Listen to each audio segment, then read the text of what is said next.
Friends మనకి చాలామంది SIP investment అంటే ఏంటి, లంసమ్ ఇన్వెస్ట్మెంట్ అంటే ఏంటి అని అడుగుతున్నారు. సో సిప్ ఇన్వెస్ట్మెంట్ అంటే సిస్టమేటిక్ ఇన్వెస్ట్మెంట్ ప్లాన్. ఇది రెగ్యులర్గా ఎవ్రీ మంత్ ఒక ఫిక్స్డ్ అమౌంట్, అంటే ఎవ్రీ మంత్ ఒక 2000 కానీ 3000 కానీ 1000 కానీ రెగ్యులర్గా ఎవ్రీ మంత్ పెట్టడాన్ని సిస్టమేటిక్ ఇన్వెస్ట్మెంట్ ప్లాన్ అంటారు. సో నెక్స్ట్ లంసమ్ అనేది ఒక పెద్ద అమౌంట్ని ఫిక్స్గా ఎఫ్డీ లాగా, ఫిక్స్డ్ డిపాజిట్ లాగా ఈసారి పెద్ద అమౌంట్ని ఇన్వెస్ట్ చేయడాన్ని లంసమ్ ఇన్వెస్ట్మెంట్ అంటారు. లంసంలో పెద్ద ఇన్వెస్ట్మెంట్ అంటే మినిమం ఇన్వెస్ట్మెంట్ 5000 వరకు ఉంటుంది. 5000 ఒకేసారి ఫిక్స్గా ఇన్వెస్ట్మెంట్ చేయొచ్చు. సిస్టమాటిక్ ఇన్వెస్ట్మెంట్ ప్లాన్లో మనకి ఎవ్రీ మంత్ ఒక 3000 ఇన్వెస్ట్మెంట్ చేస్తే ఎంత వస్తుందని చూద్దాము.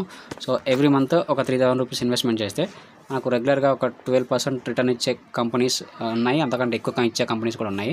సో 12% 10 ఇయర్స్ పాటు ఇన్వెస్ట్ చేస్తే ఎంత అవుతుందో చూద్దాము. సో మనకి ఇక్కడ ఇన్వెస్ట్ చేసిన అమౌంట్ 10 ఇయర్స్కి ఎవ్రీ మంత్ 3000 చేస్తే మనకి 3,60,000 ఉంటుంది. సో మనకు వెల్త్ గెయిన్ వచ్చేసి 3,37,000 ప్లస్ వస్తుంది. ఇక్కడ మనం 12%కే క్యాలిక్యులేషన్ చేసాము. 12 కంటే ఎక్కువ ఇచ్చే కంపెనీస్ కూడా ఉన్నాయి. మ్యాక్సిమం బెస్ట్ రిటర్న్ కంపెనీస్ చూద్దాం ఒకసారి. సో లాస్ట్ 5 ఇయర్స్లో మనకు బెస్ట్ రిటర్న్స్ ఇచ్చిన కంపెనీస్ ఇవి. సో క్వాంట్ స్మాల్ క్యాప్ ఒకటి ఉంది, క్వాంట్ మిడ్ క్యాప్ కూడా బెస్ట్ రిటర్న్స్ ఇచ్చింది, bank of India small cap returns ఇచ్చింది బెస్ట్ రిటర్న్స్. సో లాస్ట్ 5 ఇయర్స్లో 44% ప్లస్ ఇచ్చింది, 37% ప్లస్ ఇది ఇచ్చింది. So bank of India small cap 36% plus ఇచ్చింది. సో ఇలా బెస్ట్ రిటర్న్స్ ఇచ్చిన కంపెనీస్ చాలా ఉన్నాయి, 30 ప్లస్ ఇచ్చిన కంపెనీస్.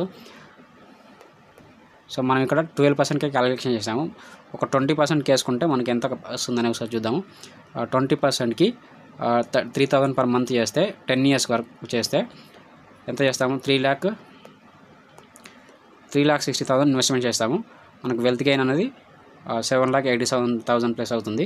సో టోటల్గా 11,47,000 ప్లస్ వస్తుంది.